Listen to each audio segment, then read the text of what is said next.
When I grew up in Harlem in the 40s and 50s, I never heard a gunshot.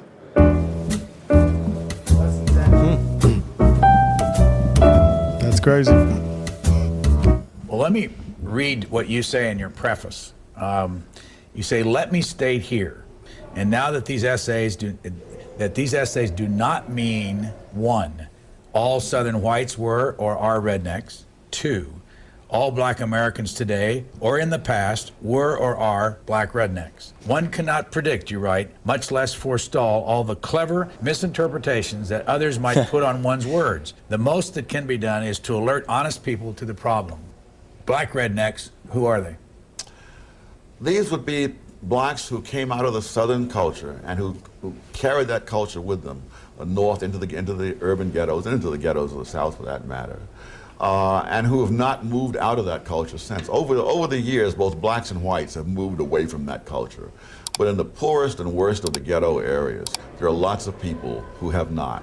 And these kinds it's a culture which didn't do whites any good, and it's certainly not doing blacks any good today. And the tragedy is that people regard this culture as somehow the authentic black culture, and therefore you're not to interfere with it. I'm proud to be a bartender.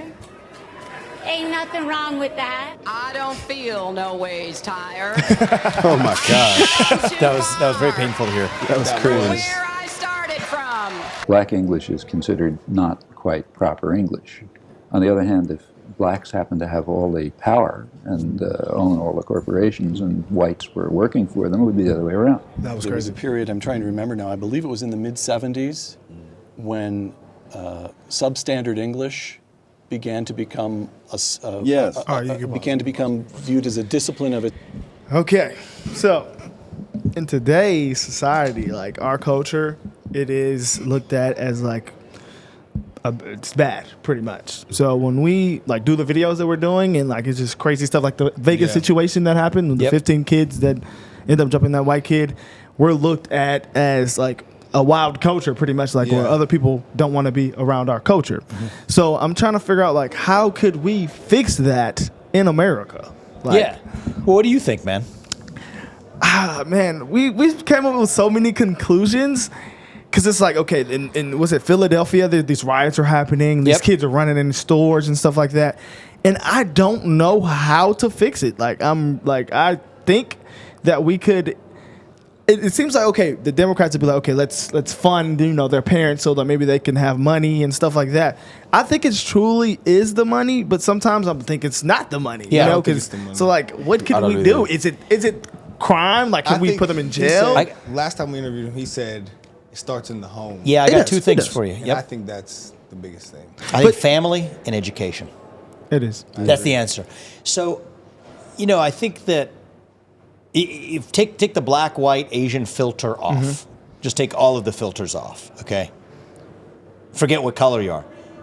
If you grow up in a fatherless household, or a single-parent household, period, but it's almost always fatherless one, you are 8 times more likely to end up in jail, even more likely to end up in poverty, less likely to graduate from high school with a degree, etc.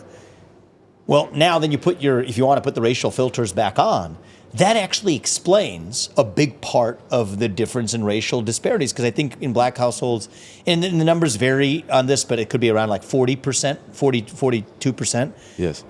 In Asian households, you're talking about in the single digits. Wow. So it's not that there's some other explanation. I mean, this explanation accounts for it. Now, a lot of that's the government's fault. People say, are you blaming black people for that? No. I'm actually blaming policies that were supposedly created to help black people under Lyndon Johnson in the 1960s, the so-called Great Society, that started paying people and giving financial incentives to grow up in single-parent households. And the sad truth is actually the black, and actually of all races for that matter, single-parent household rates was far lower in the 1950s than it is today. Crazy. Now, does that mean just because you grow up in a single-parent household that you're destined for failure? Of course not. No. But that doesn't mean that should be the model that we pay for and wish for everybody either. And the other thing is education, where it's easy to say math is racist, right? If whatever, certain races are not doing as well as other races in math. Well, look at why. The inner city public schools, where a disproportionate number of black people live in the cities as opposed to suburbs compared to other races, are doing a much poorer job of educating students. They're the ones that shut down. So I went to actually use my own home city as an example. So I went to public schools through 8th grade. I went to a school called St. X High School in Cincinnati for high school. The Cincinnati public schools, like in the inner city of Cincinnati, they were closed for a full year and then some. Whoa. The high school that I went to was closed for 4 days during COVID. Wow. So it's interesting how COVID only affects the public school teachers, Yeah, definitely. but not private school teachers. They don't get sick in public. Yeah, school. apparently COVID it's a great form It of immunity. chooses, yeah. You have natural immunity if you go to Yeah. private school. It's ridiculous. Yeah. But I think that the answer begins. I don't think it's a money question until you've solved the other underlying structural failures of. I think the nuclear family is inherently good. That doesn't mean that every kid gets to grow up in it and whatever, but all else equal, it's a good baseline for a society to assume that having two parents in the house with a stable household upbringing, which is a great privilege and head start that I had. I mean, there's no bigger head start that I could have had than that. And then education where no matter where you live, no matter what your zip code, you get to send your kids to the best possible school. Mm-hmm. That's the civil rights issue of our time, actually. And so that I think is, I think is the answer, not blaming some cultural failure or some racism or anything else. Some people say blame black culture, some people blame racism. None of that. Family and education. I like that's that. the answer. I like that a lot. Yeah, that's very logical. Yeah. And then, okay, very last question. Yeah. Sorry. So, whenever the first time we saw you was the Don Lemon video, right?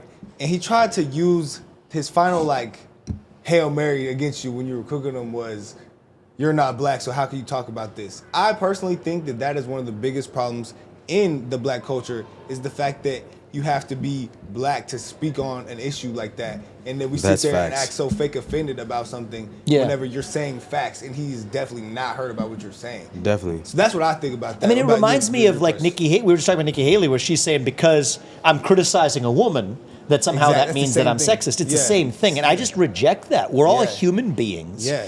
We're allowed to disagree on some things. We don't have to agree on everything. But actually, the public school system I went to is majority black or close to it. People don't know that, but turns out a lot of black people disagree with each other on things. A lot of Indian people disagree with each other on things. Yeah. And a lot of white people disagree with each other on things. And so when we reduce ourselves to the genetic attributes, either gender or race or sexuality or whatever, then we're more likely to see each other in that way. Because you're not treating each other equally. Because if I would argue with him, and then I would argue with you just because of your race or your sex or your color, then I'm treating you differently. Exactly. And that's what the whole civil rights movement was about, was to make sure that we don't see each other on the color of our skin, but on the content of our character. Wow. And so that's what I want to bring back. And, it makes me, it does hurt sometimes where you'll be labeled, are you racist tropes or whatever for saying this. We get labeled things and name things. You got to find your way past that. And, I'm glad we're able to have this kind of conversation with you guys too. Definitely. Yeah, man. Thank you so much. Yeah, thank you for your time today. I appreciate it, guys. Yeah, thank you so much. I appreciate it, guys. Man, This was awesome. Thank you for coming out here, guys. I Oh, appreciate it. definitely. Wouldn't miss it.